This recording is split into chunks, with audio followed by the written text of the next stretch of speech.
Here we go, last cast of this session.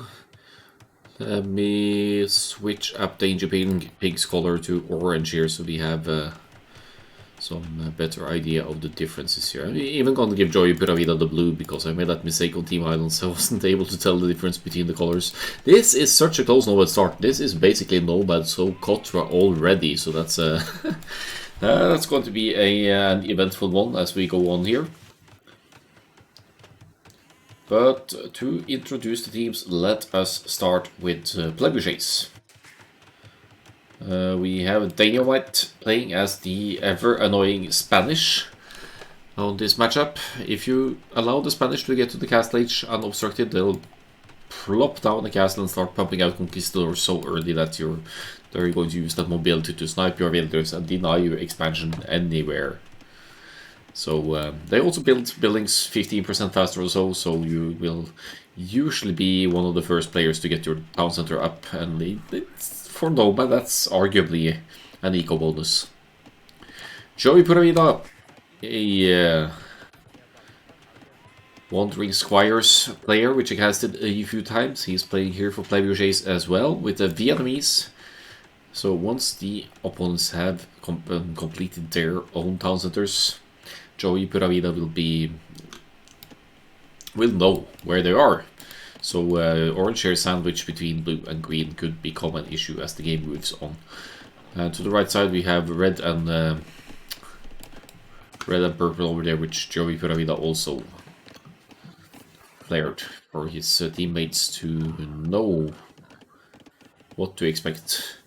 Stealth arrows for the Persians here. Go to Nomad Civilization. Why? Because they start with 50 extra food and wood and hence can drop a dock right away and also produce that fishing ship right away. So Persians should always be a little bit ahead in the Dark Age economy if they're quick enough with their dock and houses.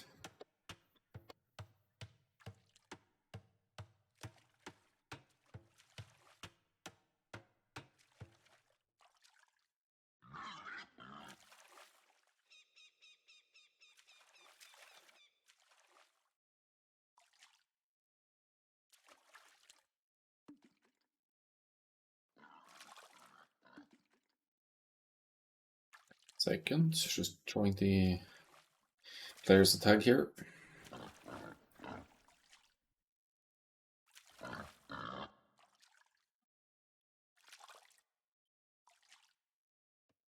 Just wanted to let the players know, the captains know that the set is live as well, just to know that it has been casted. So Joey Pura Vida a bit behind here in the beginning, only 9-10 population total, but that's the case for Chai with the Italians as well. So let's introduce the other team. Chai with the TC on 2 woodlands here with the Italians. Italians have cheaper fishing ships, so it should be easier to get them out once you get your eco started, your wood economy specifically. And the Zanzola with the Lithuanians has some idle time actually, but Lithuanians starting with their extra 150 food, they can focus solely on wood for longer for a Nomad start and hence get a nice fishing ship production going before they have to focus on land food to boost their villagers' production. Lithuanians, cavalry civilization, maybe most of all, but their skirmishers could come in handy against the first waves on conquistadors from the Spanish as well, because the Lithuanians trash units move faster. Finally, sandwiched in between the Spanish and the Vietnamese here, Danger Pig is with the Malians, another strong Nomad civilization benefiting from that fishing ship right away because of their wood savings for all wood buildings except farms. So it's going to be some interesting events in the middle here. Of course, having Vietnamese on the team, Plebuchets already know that Danger Pig is sandwiched in between them, and we could even, if the Vietnamese player was also going for a unique unit here, it could be a double castle drop on the orange player, but that would leave the 2 other players with Sembi free boom. So the positioning of Sonsola and Chai, that's not to be underestimated. Let's toggle the fast forward for a bit, since this is a Nomad start. And fairly little Dark Age action will be seen, maybe except for some some resource walling, resource laming, which is of course allowed after the initial 3 minutes.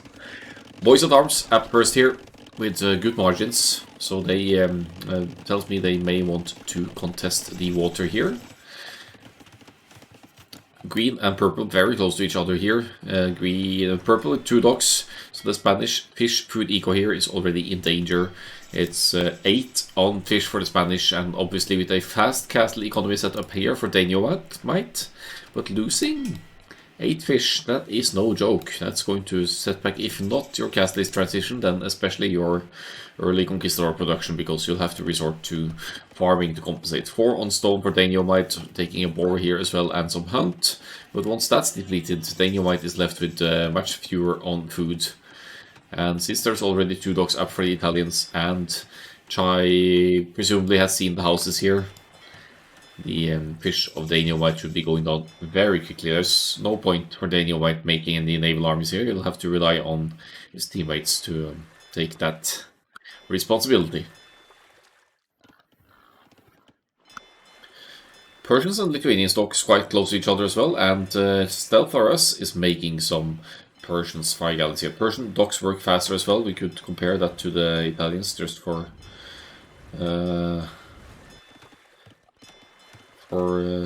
visibility here. You see that timer moves a bit faster. Let's go back to the fire galleys chasing the Spanish fish now. So Danielmight will try to conserve some of the fishing ships here to maybe redock somewhere else, but now that they're not bringing in food, that's essentially 8 food harvesters not bringing in food, but Danielmight is now with 8 on food, but all these are on water. So nothing on food for Danielmight here. And how are you going to produce conquistadors now if you are not bringing in any fish food? Look at the resources. 8 on food, but that's all fishing ships. 61 gold and a stone wood. This is a fast castle that's been severely compromised by the aggressive efforts of Chai here with the Italians. But Stealth is returning that favor by attacking the Sonsolo with the Lithuanians, also setting back that food economy.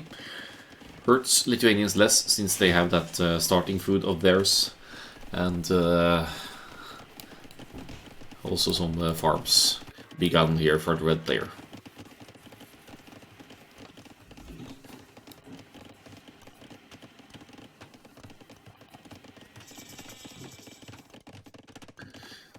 There's the fuel age for Joey Pura Vida.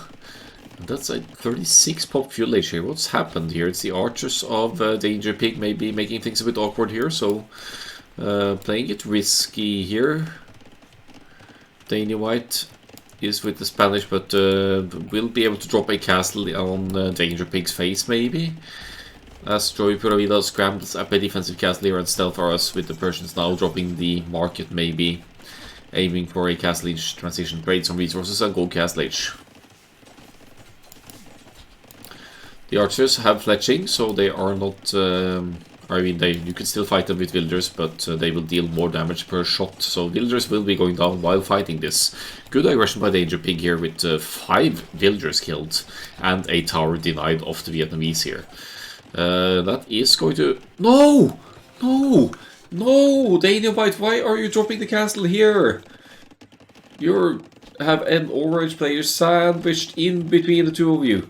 That castle would, in my humble opinion, be 10 times better in the forward, at least with the archers out of position, which was the case of Joy Pura Vida, and you have Spanish builders building more quickly. If you task enough builders, you get it up.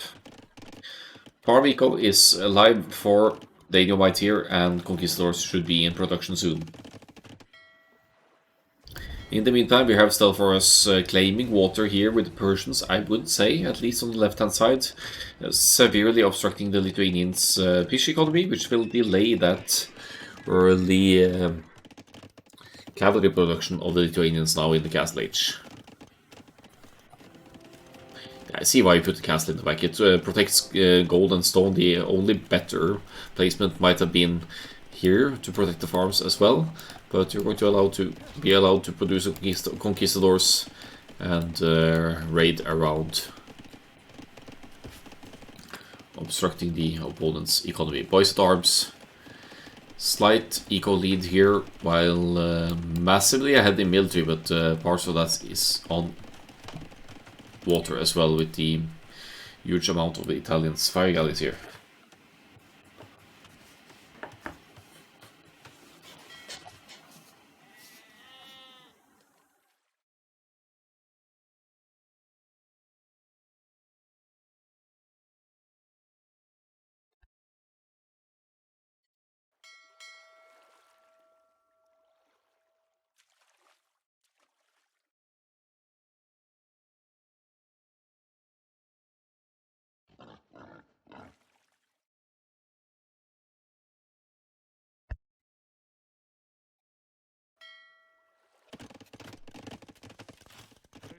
Let's track the conquistadors here. What is going on? Will they find damage? Quite a few archers here. Castlage on the way for the Malians as well. So Danger Pig has been doing great damage here to the Vietnamese, as mentioned. 9 villagers killed, losing some now to the conquistadors, but the archer mass is on point. And once you get those 2 crossbows, then you'll deal with small numbers of conquistadors until they seek refuge next to a castle, of course.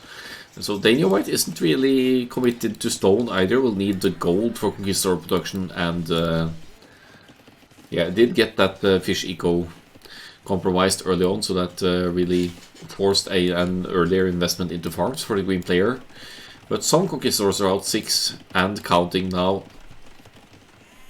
which would make for some good raid potential around the mapper. Zonzolo selling wood for gold and buying some stone here to drop another town center.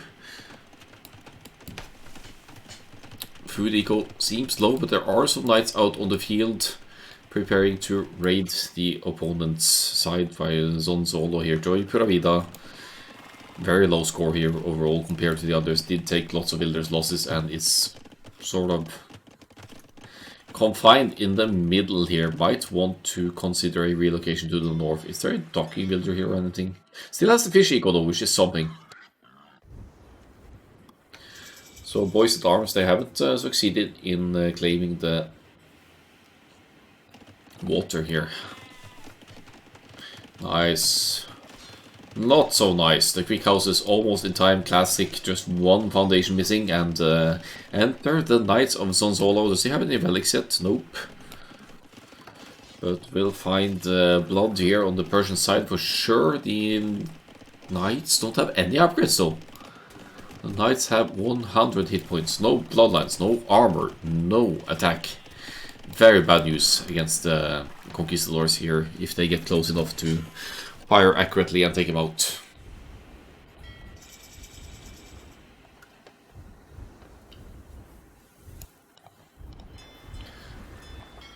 Meanwhile, Plebuchets are taking out docks of their opponents here. Then Chai escaping with the fire galleys. War galley on the way. 18 fire galleys to become war galleys. That's actually way more than the... no, it's not way more. It's the same numbers actually, but it will be more with the ongoing production. They're really not willing to give up water, either one of them, and it also makes sense. You don't want to give Italians and Malians the free fish boom, but you also don't want to give Persians and Spanish the free fish boom, because they can all make, maybe except for the Italians, they could all make very good use of that food for their late game combination. Malians with the Farimba Light Cav, for example, comes to mind. If you have a fish economy to support that, then you're less vulnerable to raids, since it's harder to raid the fish and fish traps than it is to raid farms on land.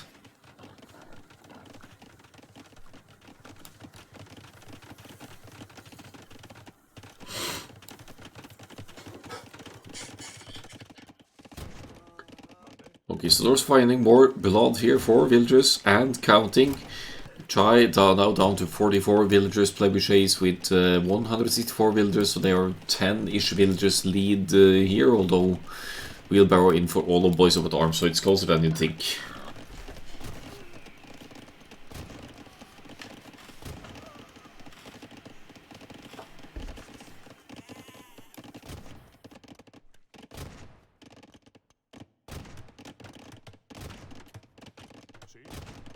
piling the stone there as well. Don't want to see any lighties entering the field here, while Solo seeks refuge next to a Italian's castle. The Genoese crossbowmen will enter the field. That renders the conquistadors less of a threat as long as your Genoese can get close enough to deal with them. And the same goes for Lithuanians and Malians cavalry. If you're able to get to a huge ball of Genoese crossbowmen, there's not much the enemy cavalry can do. So that's why Italians are a pretty frequent pretty frequent pick on Nomad start maps.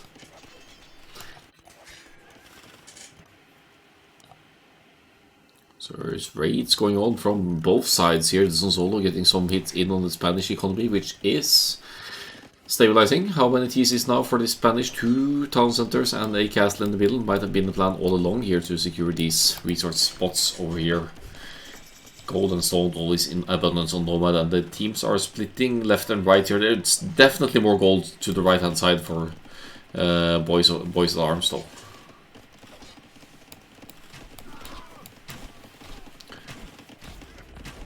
Crossbows just not caring about tower fire here and keep harassing Joey Puravida here down to 42 villagers. Does get fish eco running, so losing farms eco, losing villagers on land, at least that fish income will still bring in food. But what's Vietnamese going to make of food they need? They are strongest with their archers. You could make elephants, of course. But elephants are slow, and even though they have that mobility, they're still slow. Not ideal for Nomad play, I would say. But Joey Puravida is able to flee to the north with... wait, he's trying at least. Yep, little group of villagers moving north for a potential reboom for the blue player up north. Big naval fight down south now. Plebuchets want to contest the fish income of Chai here. Let's see the fire ships numbers. They've been... yeah, Stelforus taking responsibility here, really wants to keep that fish going for the Persians, in addition to the land boom at work here. Now dropping a defensive castle on Joey Puravida's golds and stones here as well, so being good teammates here. In the meantime, Daniel White is getting parts of the home base compromised again. There's a ram mixed in here by the Malians as well. Malians, crossbows and a ram. Plebuchets losing some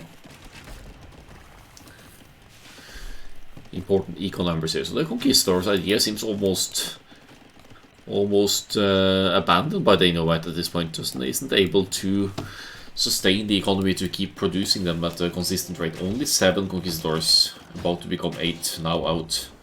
And yeah, fishing just not an option for Bois at Arms here. Plebuchets are keeping them away from the fish food income. And yeah, just a couple of fishing ships left. No point trying to fight for water any further for Bois at Arms now. Just let it go and try to stabilize the eco on land instead.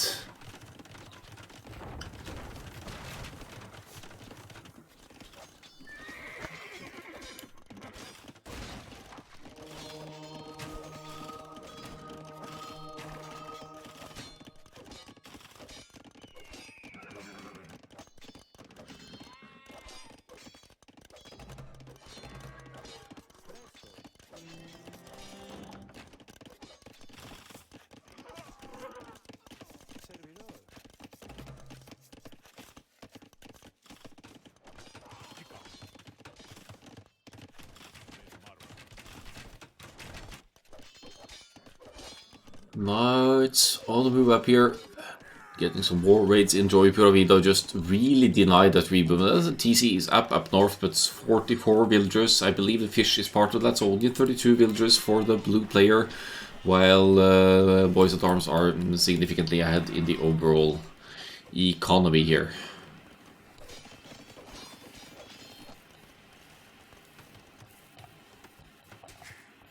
Stelforus, however, with blue Vietnamese teammate being sort of the bait here. It's allowing the Persians player especially to get a huge boom going, winning water for their team, and still bringing in that fish as well. Let's just have a quick look if Gillnets is in here for for the Persians player. It's in for purple, but that doesn't really matter anymore because that fish has been lost. But for now, Stelforus does not have it, which means that the fish are slightly a bit slower than they could have been.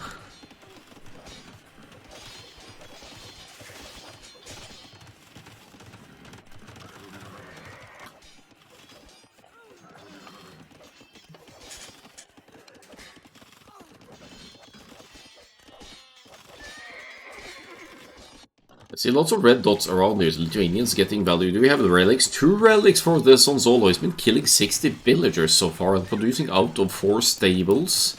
And a second castle going up for the Italians here as well, which means more Genoese crossbowmen on the menu to complement the knights here. Imperial Age on the way for the Sonzolo, which will also unlock Paladin and Cavalier for the Lithuanians. Have Plebuchets been focusing too much on water here to win and sustain water?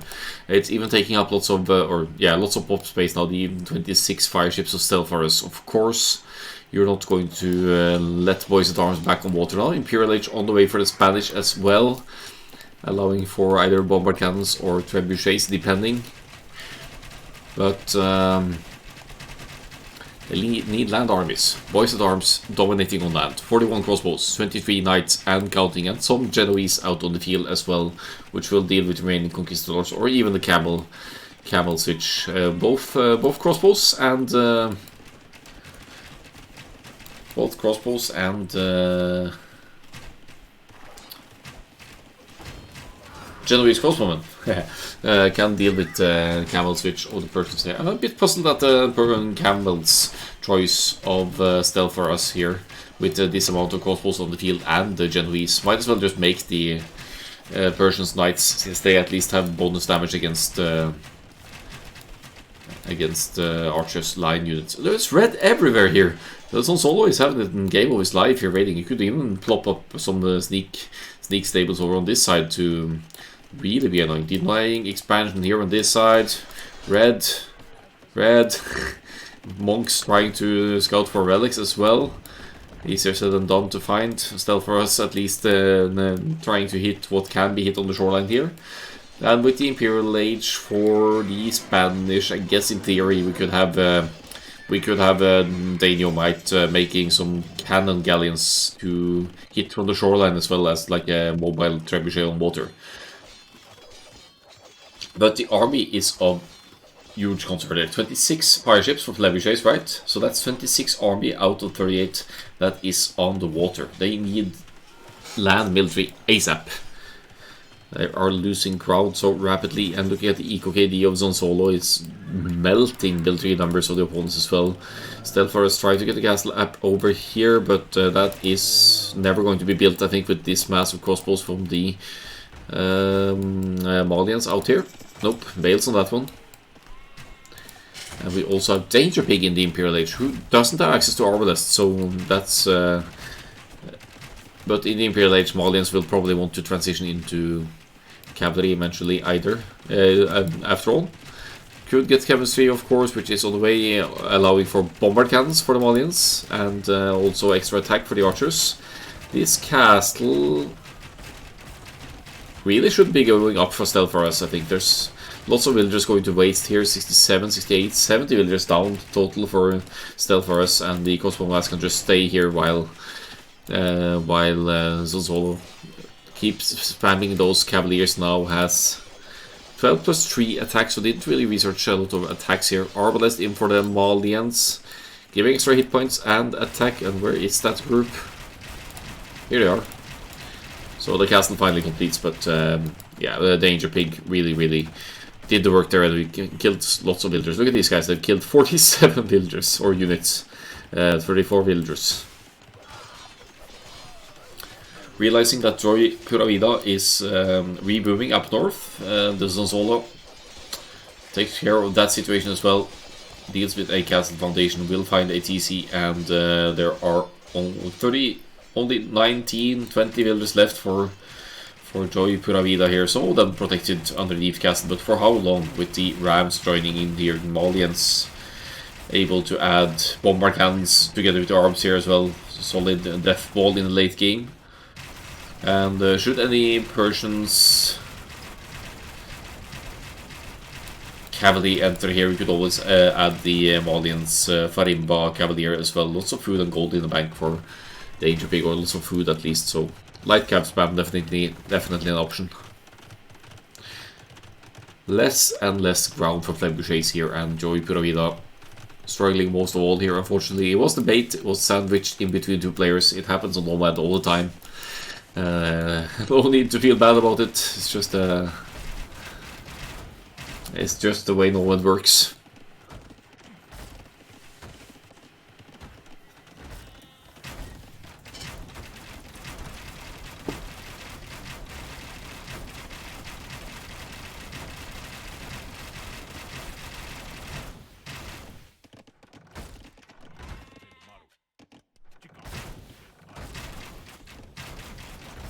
Castle going down to battering rams here, not even capped ram for the Malians, but I'm seeing, speaking of, there comes the capped rams, some stables coming up as well for raid potential. Down south, we actually have some of Stelparis' naval armies taking out buildings, maybe the villager over here, but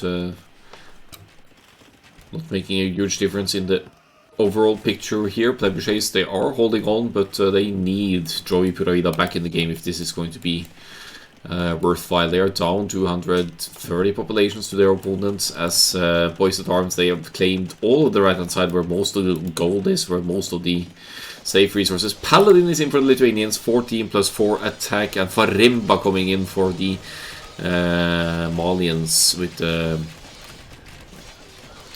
further raiding potential of the light cab and cavalier camels of the Malians, depending on what you want. Pop space is actually an issue here for the raids, but that just means that if the that just means that the arbalests are indispensable at this point, and you could just send in whatever you want of cavalry units to replace the arbs at this point. I don't know about you, but for me, seeing paladins with 14 plus 4 attack for the Lithuanians could be 14 plus 7 or 14 plus 6 in the end. Yeah. Missing 2 more relics, they're not always as easy to spot on Nomad. I wonder if they haven't scouted actually that relic in the corner. Not really. But it doesn't matter, the Paladin mass is overwhelming, so are the Genoese Crossbowmen, rendering Persians cavalry useless, and Plebuchet, I think main mistake was spending a little bit too much time and effort, especially from the Persians land mobility player, where we needed the cavalry, spending too much time trying to secure and win water for the fish boom to work.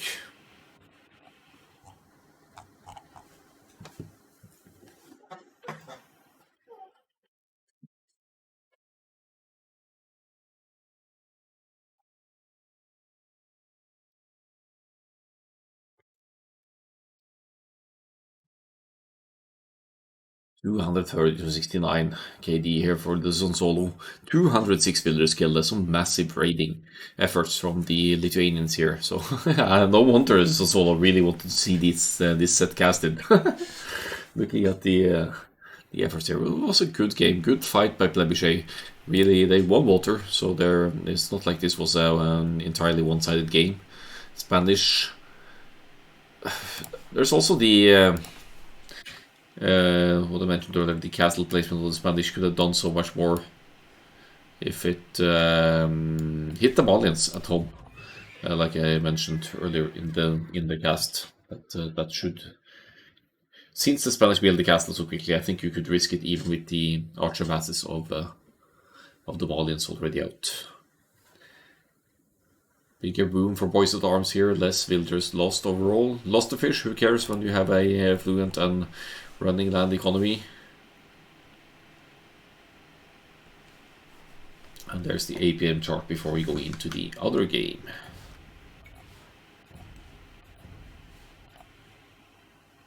Which is Bedouins, another Nomad start map. 2 Nomad maps in the pool for this one, in other words.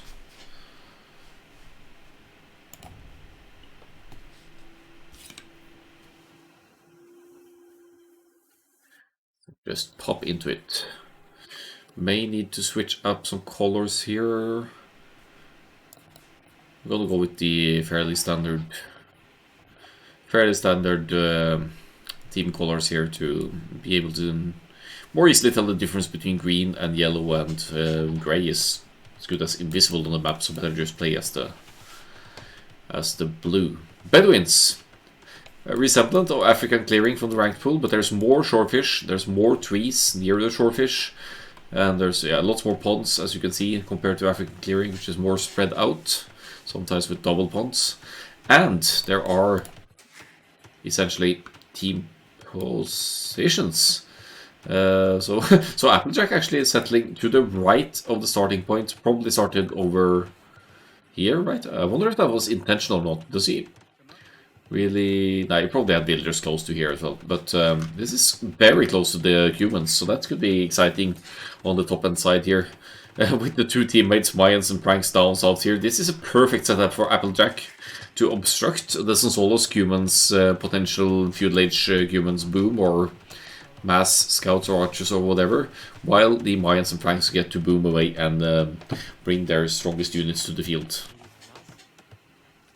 So, Chinese for Applejack. You will see once the TC is up that the Chinese player takes Loom, because you start with 0 food as the Chinese.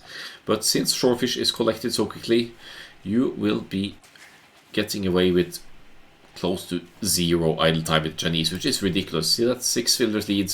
2 villagers, not 6 villagers lead, 6 villagers to 4 already for Applejack, and that includes Loom. So, if he keeps that at a very minimum, the Chinese will be looking at a serious advantage over the humans in the progression through the ages here. Heck, even tower rushing comes to mind there with the players being this close, but that would imply that you know the location of the other. Which is, funnily enough, kind of close. Lonely Hunter Pog, welcome to the chat. So, Solo with the humans played fantastic cavalry with the Lithuanians for the previous one, so plans to play the cavalry again, most likely. While the teammates being Indians for Danger Pig go to pick for African clearing, or in this case Bedouins, because of the 10% faster collection of shorefish, giving the Indians potential for 22 villagers straight flat castle, no, 22 villagers fast castle, yeah. They just dominate on this map with that eco advantage, but they're not unbeatable. We see that in other league sets, so wouldn't put too much effort into that. There's berries on Bedouins as well. That's not the case for African clearing, so there's more potential. It slightly evens out the Frank's disadvantage of African clearing. Vietnamese here for Chai knows the location of enemy TCs, so Zonzolo could also go for feudal age aggression here, play humans, towers and rams, for example, play an all-in style over here and force a reaction from the other two team players here, or buy time for Vietnamese and Indians to do their thing. Neither team has an easy team mode setup here for the full team, but they have the possibility to secure at least 2 of the players each. So Indians, Vietnamese, Cubans versus Chinese, Mayans, Franks. Let's speed it up a tiny little bit here and see how the players are scouting and what the feudal age brings, which should be fairly on the early side for Indians. Look at that, it's 16 villagers, blue, feudal age, there we go.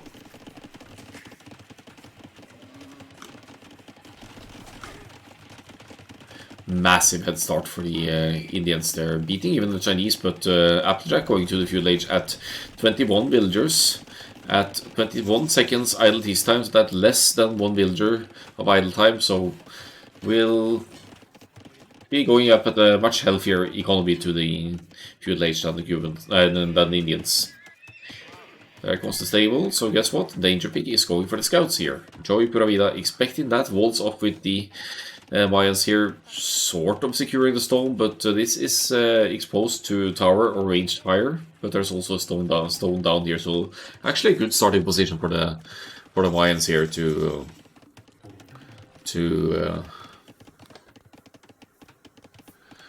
get castles up for what has to be the Plumed Archers. Yeah, Zonzolo playing the scouts as well. Chinese playing the archers because it's very, very close to the red player here. And right on with the tower as well. That's probably going to be the only tower. It's not mining stone, but being the Chinese, I guess technically you could in theory spare builders for stone for towers if you wanted to as well. It's not a great tower, I think, though. It's right on the production. You could actually wall this side of the stable so that Sanzolo has to send the scouts around. But yeah, I guess the tower provides a point of refuge for the archers. Spearmen are out seeing the stable, of course, and now just poking away while preparing the archers' aggression. Mines fully walled, blacksmith, and eventually a market. Probably going to go up here. Joey Pura Vida, 100 food shy of a castle edge click, needs 2 buildings as well. While Danger Pig already has 4 and soon a 5th scout out. And will be looking for exposed areas to hit. However, yeah, do they know actually? Guess the Vietnamese player could tell where they are, but they want to hit the Chinese first. They want to play the double scouts here against Applejack and Pleb in the parentheses there, and try to offset that good early economy that the Chinese have on any map if they keep their thesis working. Joey Pura Vida still missing that second building. The market is on the way, but the resources are there, just a tiny bit more food, and the castle click should be on the way at 27 villagers for Plebuchets. Oh, come on.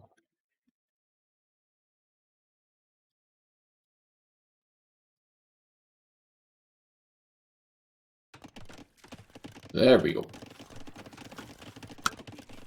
Now I really wonder why where the Indian scouts are. It's snagging lots of sheep, so that's further boosting the economy. It looks like they want to try and hit the mines, but that's just not gonna happen because Joey Pura Vida is walled here. The gold can get exposed. Okay, so they want to deal with the mines here. Maybe try and break through to stop a castle from going up here. Maybe that's not all that bad, but they're also leaving the Franks untouched here, with the Franks players playing scouts. So I guess it's a good strategical call to hit the player you will presume is going fast castle here.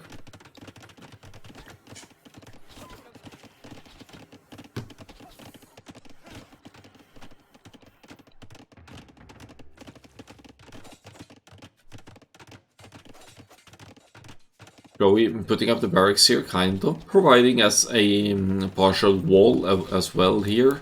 Ooh, Frank scouts are on point here. The Indian scouts are out of position, so the Frank scouts now are allowed to get some hits in on Chase archers.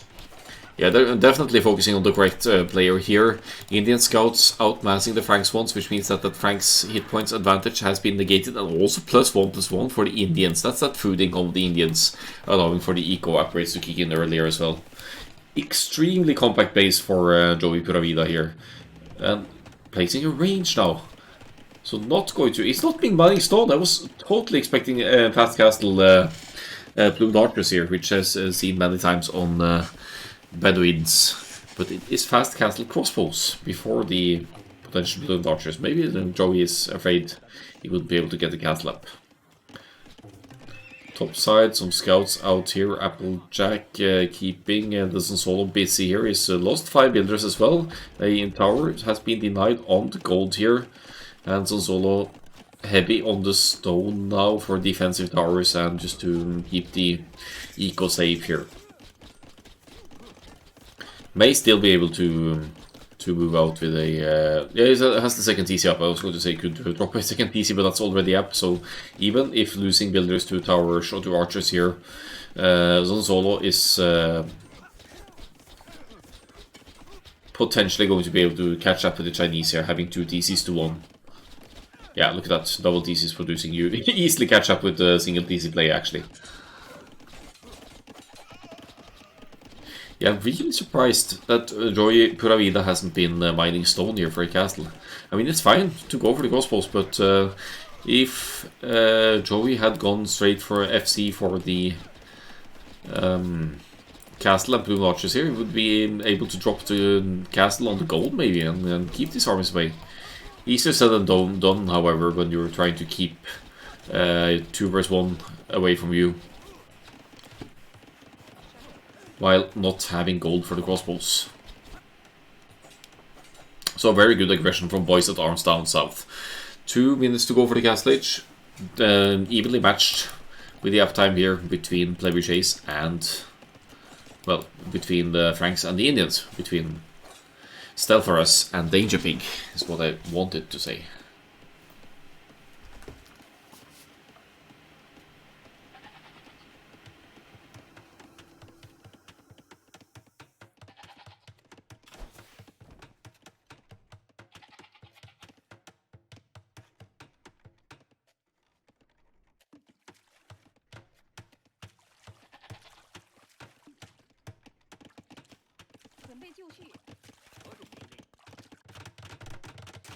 Ah, town center of the stone now. So long-term plan for Joey is to get to those blue archers. In the meantime, fielding some crossbows maybe not the worst idea after all, even though not having that castle straight away set back the progression for the Mayans here in terms of pumping out army, and blue archers being a lot quicker than crossbows as well. In terms of movement speed, crossbows moving at 0.96. I'm not too sure about the plumed archers, but they're definitely faster. So Franks and Indians now in the castle, H5, knights right up in the queue for the Franks, but 2 stables, hopefully spread out within the stables. Second TC going up here, same for the Indians with the double stables maybe as well. Yep, double stable camels, 2 double stables knights, and comparable upgrades here. Indians, however, have cheaper villagers, so maybe they'll have a little bit of an easier time keeping the villagers, keep the army production going while producing villagers as well. That's what I wanted to say. More defensive towers for Solo. Wonder if he knows that humans don't get guard tower, because guard tower would be very nice in the castle age here once you get there. However, with the 2 TCs, Solo has a 5 builder lead over Applejack now and can still afford to lose some builders. He's basically playing the bait here like Joey did the previous game.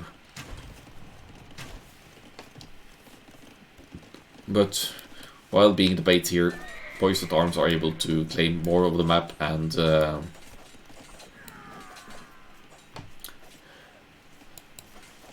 seriously obstruct the unit's production of Plebuchets. Even using the stray scouts here from the Indians. While, where are the camels actually? They are more, so this is to the disadvantage of maybe especially the Indians here, that you being the most mobile player and Cumans being incapacitated for the time being. The Indians will have to play the mobility role here and keep up with the Franks and track the armies, playing the pocket role, and that's literally on completely different sides of the map. Makes it hard to keep up with the movement and get raids in, especially. You have to move all the way across the map to get raids in. Looks like we're not going to see the cavalry play from Zonzolo here, but the Kipchak instead. Because the castle is going up, could be a mix, of course. Zonzolo, yeah, wood, gold, yeah, I think it's Kipchaks.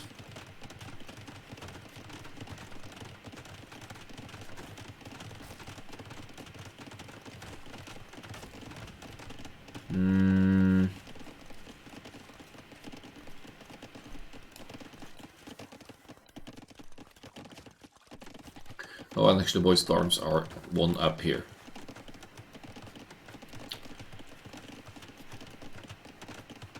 So it looks like there's been some resources sent here. That is, according to the rules, only allowed to rebuild a TC that has been destroyed. We'll see how it turns out in the end. But I'm going to mention it here and now that resources. This is equivalent of 1 town center, right? Sent received. So you are allowed to sling for a town center, but only if your town center has been destroyed. Like, yeah, in the feudal age really, but or maybe in the castle age you can needle or reboom as well, but namely in the feudal age, then you are allowed to receive sling for rebuilding a TC, but that hasn't been the case here as far as I could tell, or was it for... No? Sonzolo has lost the TC, but he's not the one receiving the sling. Yeah, so keep an extra eye on that specific rule in the book, I would say.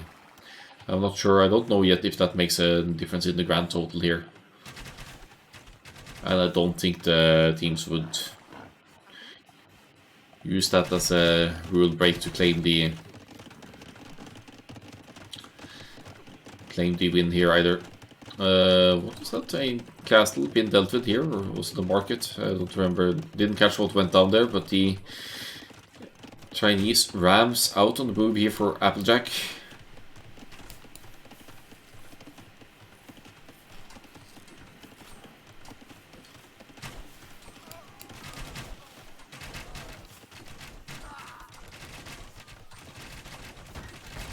So battering rams are usually easily fought by builders. They melt to builders because builders have some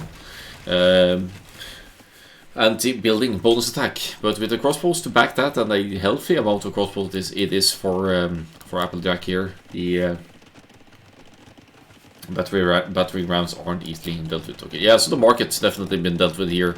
So Solo immediately rebuilds it to be able to transition some resources to keep production going here. Plus 1 defense only for the knights here, plus 2 defense for the Indians' teammate. But where are the Indians' camels? They are out and about and trying to raid Applejack at home, while Applejack's army masses are forward. You have to be really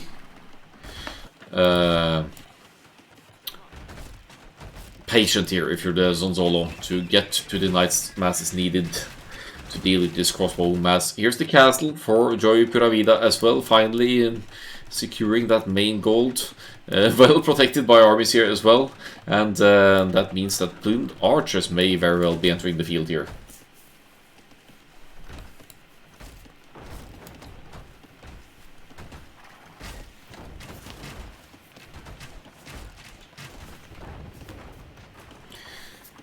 So Mangonel dealing with the battering rams to some extent here. Bonus attack against siege for the Mangonel. That applies to battering rams as well. Of course, you want to keep the crossbows far away from the Mangonel aggression. These camels, so they did get some eco kills. I think 4 kills. Took out some buildings maybe as well, but there are crossbows at home for Applejack as well. Very consistent crossbow production here for the Chinese. Ranged units from both sides here, while the Franks player is fielding the knights, and this time around it's Plebuchets with the army momentum here compared to the previous Nomad game. So they are really putting up a fight this time, want to claim that tie at least.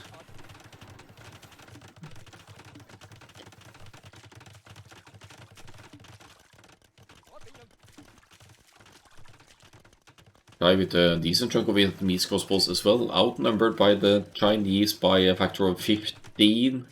Bambrig now coming in for the Mayans, and plumed archers now out on the field. As you can see, the movement speed is about 1/3 higher than the crossbowmen, so provides some mobility. Basically like playing cav archers for the Mayans, except they are slightly more fragile hit points wise, and they are still walking on foot, and they are foot archers, so some counter plays are more relevant.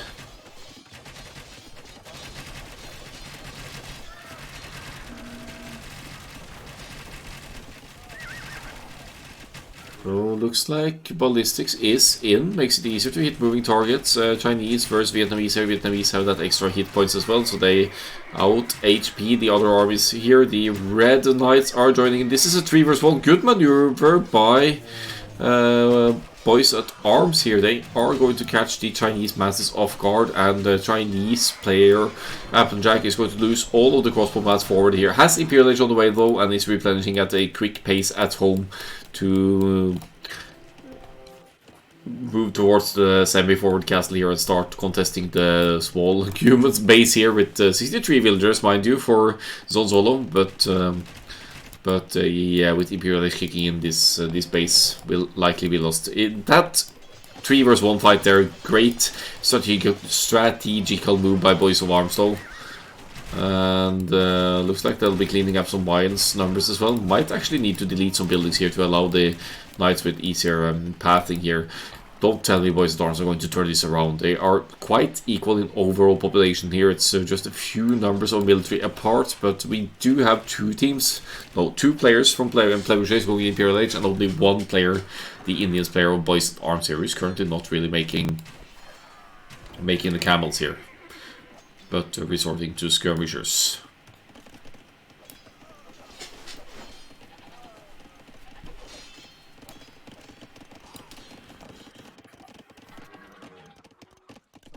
So Cubans reboot to the south here. Only 16 military for Zezosolo, but the knights are following the movement of the teammates here. Oh, losing one to the castle fire here. Top side, Imperial Age just seconds away for Applejack. First Treb is going to pop out here, deal with this castle, and take out whatever economy is from the Cubans here, which will further delay the reboot of Zonzolo down south, who is currently on 2 town centers, but I think it's only producing out of the southernmost one, which makes sense because this base will be lost. He's actually abandoning it immediately. I think that makes sense, seeing that Imperial Age kick in.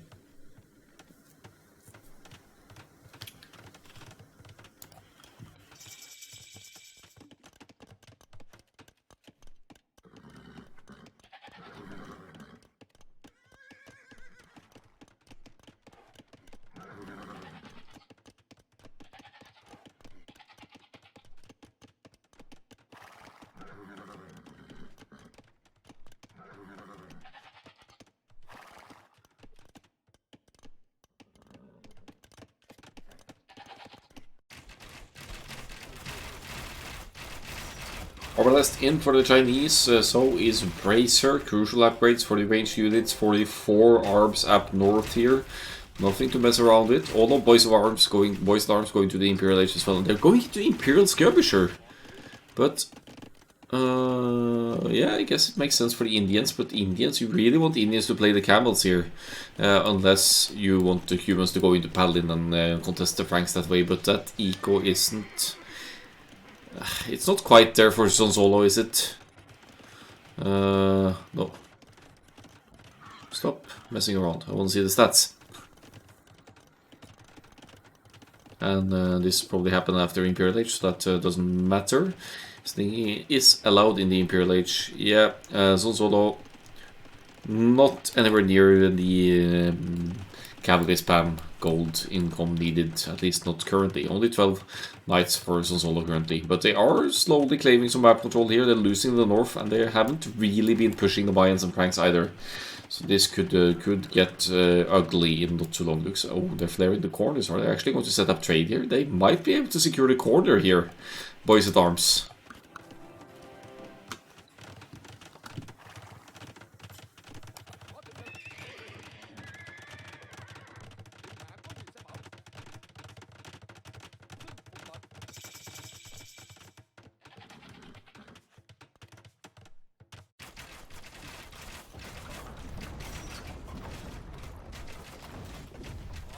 Ooh, so the Indians, Imperial Skirms, only missing the last armor upgrade here. They are pushing back the Chinese arbalest masses here. How much damage against the archers? 5 bonus damage.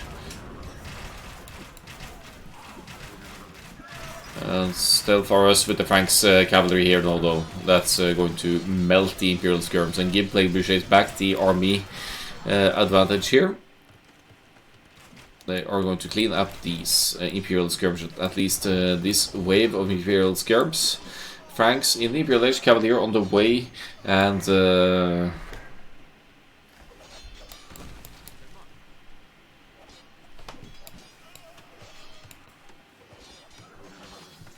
And will we see Paladin as well? Let's see, Stelforus has had the free boom all the game. Paladin shouldn't be too far off, 29 on gold here. And shouldn't be any problem for Plebuchets to start trade in the top left corner either. They basically secured the left, north and west part of the map. So they have these two corners. They could start stonewalling off here and use these already existent castles as protection to have a trade route rolling. There's still gold spots to take. Maybe they won't be needing trade anytime soon, but eventually they might need to get into it to be able to field the appropriate armies. Stelforus pumping out the Cavaliers. Should we check if Chivalry is in with the two castles here? Yeah, I will check. I will know it could be important compared to the Cumans situation here. No Chivalry for the Franks. Just yet. Production capabilities going down for the Mayans here, but in terms of army numbers and strength, I believe in Plebuchets here. The heavy cavalry of the Indians, only 5 in the number, still pumping out those Imperial skirmishers to deal with Applejack's Arbalests here, and admittedly doing well at that. Applejack is struggling a bit with the push on the right hand side here, fighting a 2 versus 1 situation versus both Vietnamese Arbalest and Indians Imperial skirmishers. Another TC for the Mayans, that should be the 5th TC for Joey Pura Vida, so establishing a solid boom here, pushing the right hand side here together with the Franks cavalry now. Still no sign of any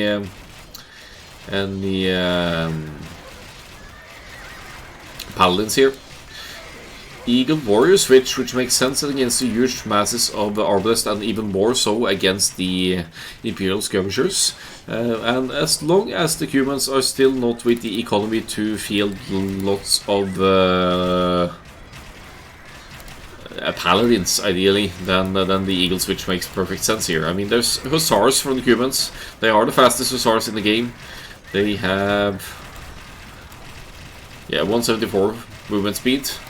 So they have 5% faster movement than Husbandry gives. So Applejack definitely playing army over economy here. Not that the economy is bad, it's like 99 military here, but Applejack either needs help from the Franks pocket or needs to mix in some cavalry units of his own here. Chinese, they get light cav at least, not Hussar I believe. They get Cavalier as well. The full gold to at least research Cavalier is a potential option here.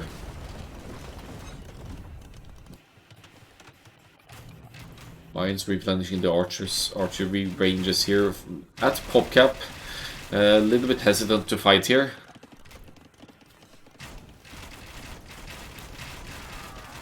But Eagles acting like a mid shield here in front of the Ethiopia's Arbalest. Now, Indians Hussars out. Is it a gold struggle here for Bois at Arms? Not really. It's just conserving the gold for later domination, I guess. Some mini raids here. Again, this is all with the raids here. Getting good eco KD value, but is it going to be enough? Hello, Empire Ant. Welcome to Empire Ant and the viewers. So you caught me at the last cast of today, so I'm about to end the stream in not too long myself as well, but this is Plebuchets versus Bois at Arms in the 6th division out of 8th division of my 3v3 league, currently ongoing. Something I plan to keep as a regular thing, so it's going to be more seasons, but this is season 1, at least of my initiative. It's heavily inspired by League of Empires. And yeah, ELO range, is it 1200s, 1300s, 1v1 on average? You could actually use exclamation mark 3v3 teams to get an idea of the, or to see the overview of all the teams. Paladin on the way for the Franks, it's 63 Cavaliers and counting. And oh really? You think 3v3s are least played team games? It's my favorite format.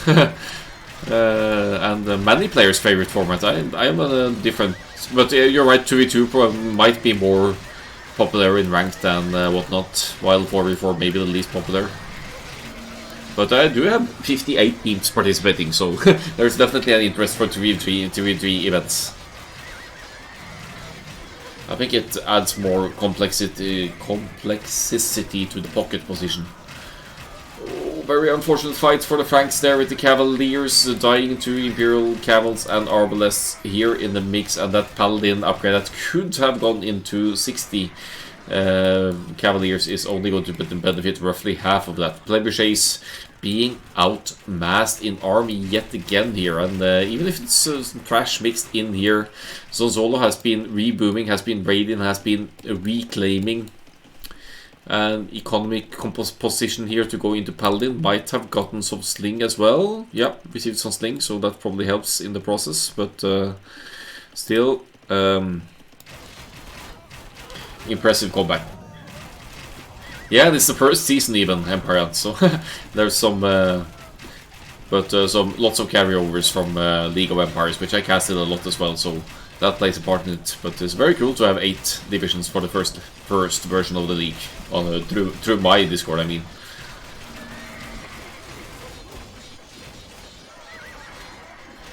Ranging from 1000 to 2k elo as well. Oh, on here. Nope. Incredible. Boys at Arms, they have returned here. They were one player down almost. Zonzolo was lost 1 TC, lost the starting base next to the Chinese up north, and is now back in the game. Big time. Boys at Arms very close to pop cap here. Plebuchets down to 400. The Franks pocket is still pumping out armies. Stealth RS is fighting for the life of his team here.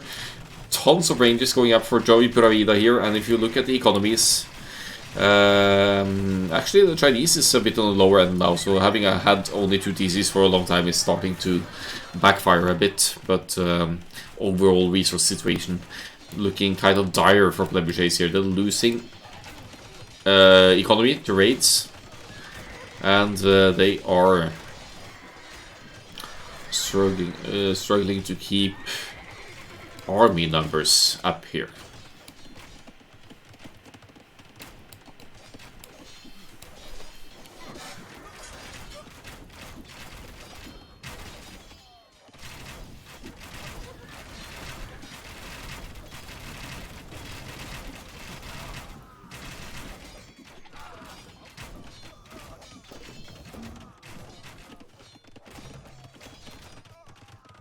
Well, the Paladin numbers still at large here. Pop cap for Stealth are us, but the teammates are at roughly 100, 120 here for the Chinese. Armed numbers, lots in queue, but not many on the field. And we've seen the power of Imperial skirmishers here, shaking things up a bit here. More castles, more positioning being taken here, Boys at Arms. They just need to clean up this castle and secure this corner here. Then they almost have part... well, they have castles up, so they're sort of securing the corners for a potential trade route here. Hussar raids out and about for Zonzolo, again with the Eco KD here, closing on 100 kills. While the Mayans player is being pushed further back, has a couple of castles here, disallowing entrance for this area, but siege weapons now entering to change that. Vietnamese Imperial skirmishers here now, 42 HP. And yeah, just general beefy stats of the skirmishers with full upgrades. Not an easy one for Mayans to deal with without eagles. And the gold situation not allowing, or food situation not allowing Joy Puravida to mass eagles here. Humans Paladins are out. They are faster than the Franks Paladins as well. If I can find some way to compare here. It's yeah, slightly 156 to 149. So Cuba's Paladin actually 0.1 tile faster than heavy camels as well. So in theory they should outrun them.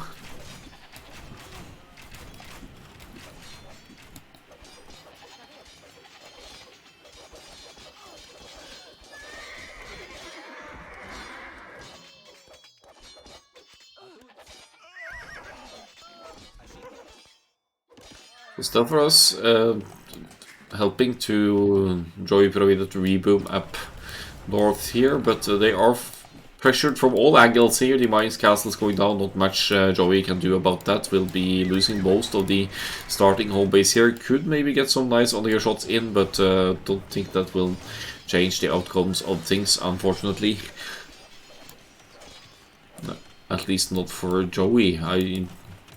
Specifically, oh, there's some trade going on here. 5 trade cards for Joey Pura-Vida, wherever that's going on from, maybe over here. Zone Solo now at 123 builder kills and really raiding his team back into domination of this game. It's population cap for Bois at Arms. They've been fighting at population cap for a while. Even if they might be slightly low on gold, they are quite close to being able to set up a trade route here. Could, for example, place markets here and in the corner if they feel the lack of gold, but there are still gold spots to be taken as well. Very close score-wise, decently close military-wise as well. It's like 50 military ahead for Bois at Arms, but it's the raids that's killing it here, literally. Still for us, didn't lose a lot of economy units just yet, so has those deeper Frank's castles to keep things defended as well, but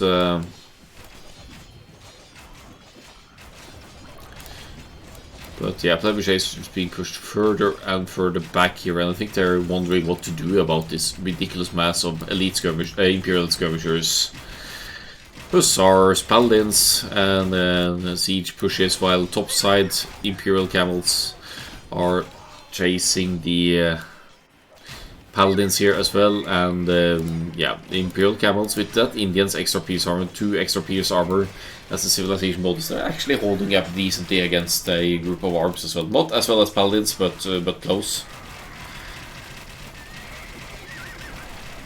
Almost 80 Paladins still for Stealth for us, and pumping those out at a high pace here. 60 villagers eco difference, 50 military difference, so overall population now about 100 difference between the two teams here.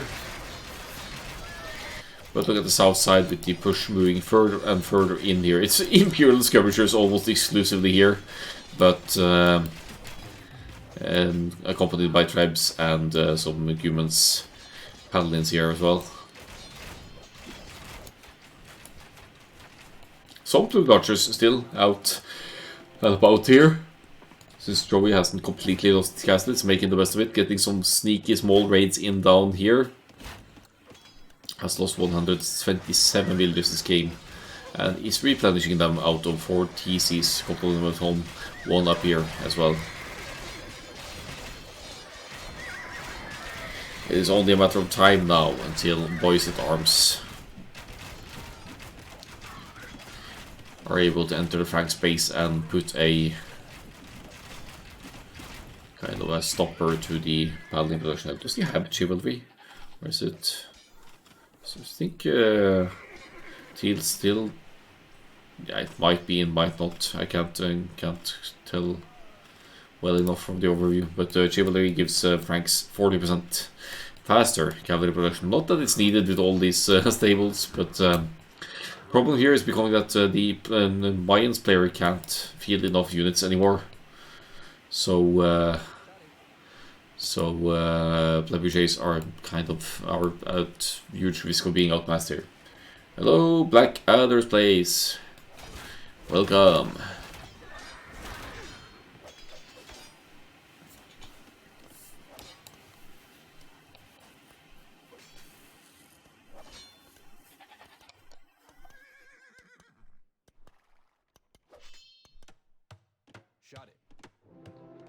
Yeah, so more castles going up. Corners being secured here for an eventual trade route should they need it. 1 hour, 10 minutes in, as Stealth versus Paladins are, well, they've cleaned up the Imperial skirmishes of Chai. The problem is Chai is just replenishing at a ridiculous rate here. Look at the production. 9 ranges producing Arbalest and 4 ranges producing Imperial skirmishes as well. How does Chai have the eco for this? 62 villagers, 103 military, or is it the other way around? It's impressive regardless. No, it's definitely military down below there, and villagers above.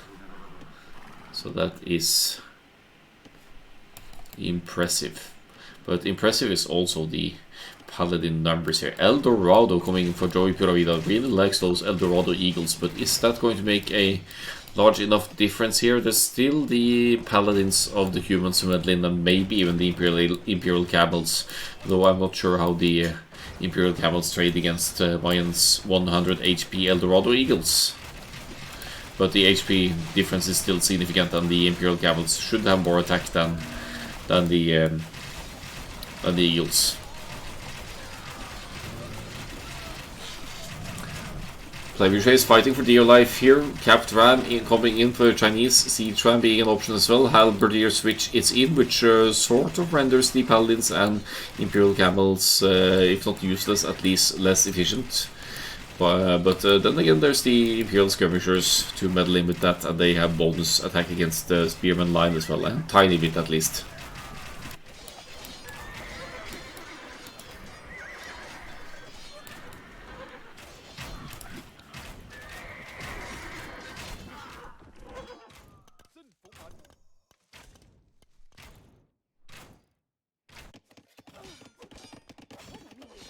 Bizarre raids back at it. There are almost 200 villagers killed by the Sonsolo. He's the MVP raider again here. Has killed more villagers than any other player in the game. Hey, what more?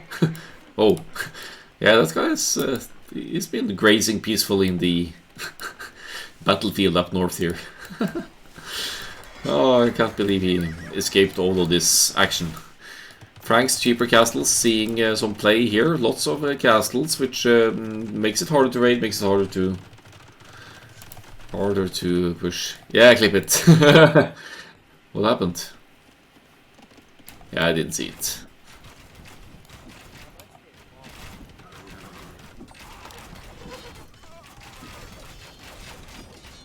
Oh, he's dancing, still alive after all the chaos. Nice.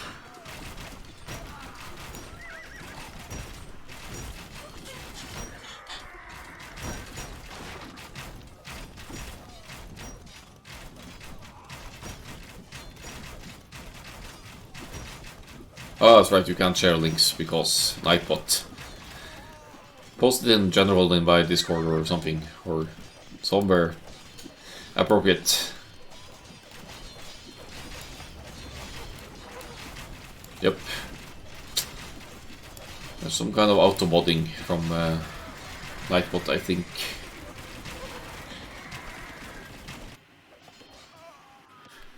Indians and Saurus out and about as well. What's the gold situation here? Let's say they've been stinging each other as needed. Food, gold. Yeah, gold running low, but it might not necessarily be an issue. There are freaking 95 Franks Paladins out on the field, though. I have no idea how Stelfros is able to sustain that still. But there are still even some Imperial Camels to meddle in as well, so we'll trade decently. As long as you're pumping out Arbalest like Chai is doing, the Paladins numbers will be dwindling as well. Stelfros surely must be close to out of gold at this point. Nice, put it in the meme channel, that's good.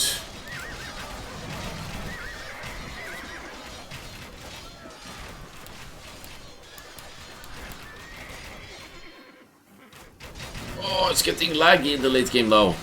That's the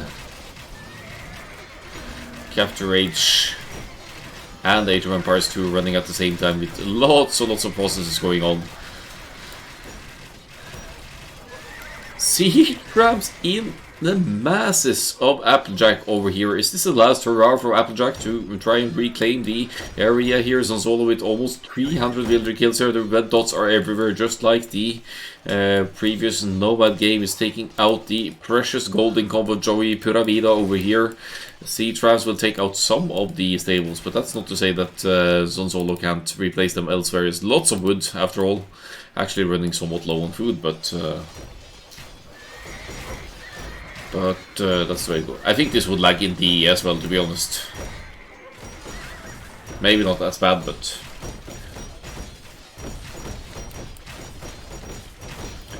Ah, you're right. Cuban stables even cheaper. Easier to replenish. Paladins forced to defend at 1v45. Paladins now for stealth are us. Mayans are blessed. In decent pass. Hold on, I'm gonna see if I can actually help a little bit.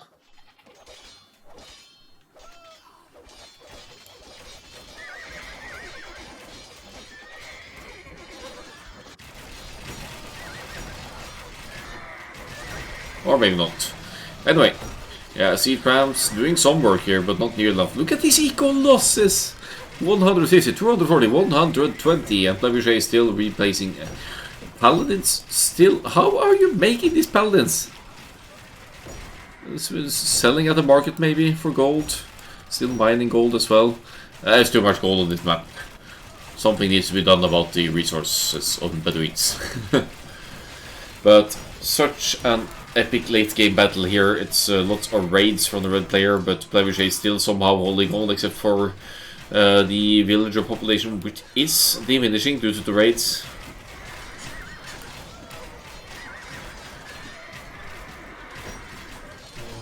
Yeah. Worker efficiency is certainly a point of concern here as well, but that's the raids, of course. There's been units constantly obstructing the eco income. Idle army is an issue here as well. We definitely need the Pranks Paladins over here, like yesterday, to try and deal with these army masses over here. They're just idling out. Too many Paladins in production to keep up with the madness that's going on there. 122. Applejack now at pop cap, whereas Stealth for us was subject to huge raids and we've been falling behind here. 106 imp skirms, let's see. Of the Vietnamese even. And 106 is a command about Dennis for some reason.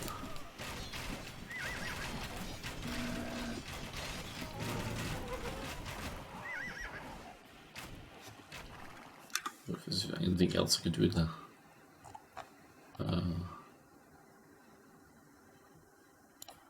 Just actually, I'm trying all the tricks here to try and limit the lag. So it's going to be a bit more edgy in the graphics now, but flow hopefully a little bit better. Oh, now they're starting trade. Or are they? This is going to be a berry. This is going to be a pretty trade route in between all these buildings. Can't wait to see the pathing. But Plebuchets are pushing in as well with siege rounds. They are seeing the trade being commenced.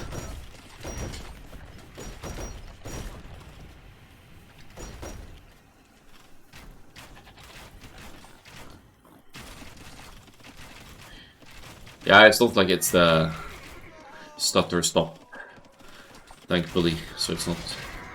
It's still a bit annoying.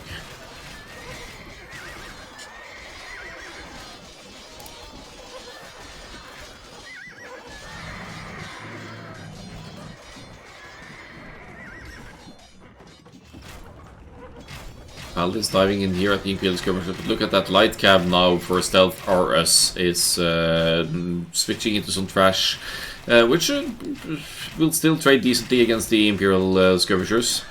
And Joey Puravida will have to be careful not to run into these ridiculous amounts of Imperial Skirms though.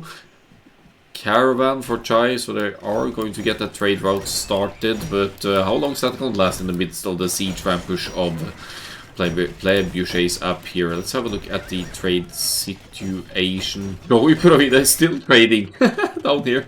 Oh, looking forward to seeing the trade outcome here. Oh no, they're gonna die. They're gonna be taken down by the Paladins and Hussars here. Those 6 trade cards have been working like champs for Joey Puravida. KD is closing in on thousands here as well, at least for the Franks. Very much on the positive side here. 50-50 KD for the Paladin player.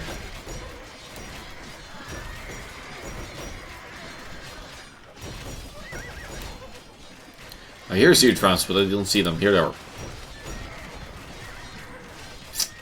attempting stone walls as well. The siege trams will have a word in say in that. Sonzolo with the raids again here, 378 villagers killed now, is raiding his heart out. But look at the consistency of the base of Bois at Arms. They've been fighting at close pop cap for so long. Plebuchets is sort of stabilizing it as well, but they are going to have gold struggles, and they are going to struggle to keep their economies running. And with the Franks, the Paladins player, falling behind in population here as well, that is a warning sign for Plebuchets losing their mobility amongst the players, and more importantly, losing the counter unit to the mass Imperial skirmishers of Vietnamese here. GFG, good fucking game. Could be just a typo. But last game of today ending with a 2-0 for Bois and Arms. I have no idea. They are obviously stronger late game players. I have no idea how they actually managed to survive and turn this around, because it was looking dire at the moment. But must have been an enjoyable play with that kind of back and forth. Step husbandry for Sonzolo makes sense, how he could keep those raids going and going and going and kill almost 400 villagers throughout the course of the game, allowing his teammates to push or hold depending on the situation. Whew.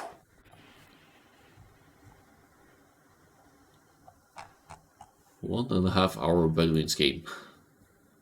Seen worse, I've seen 2 or 2.5 hours as well. But yeah, it's like a love-hate relationship towards casting these, because they are really, really, it's a drain on the voice and on the patience almost, but it's also fascinating to see the back and forth and how long they keep going until the point of no resources left on the map, almost.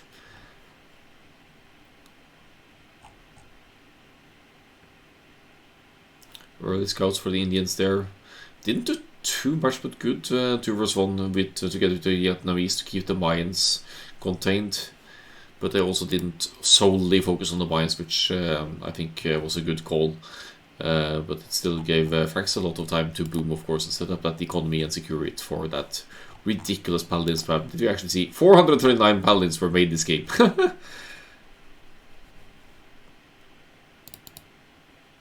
Plebuchets won, you're right. Thanks. So when I switched hosts, it messes with the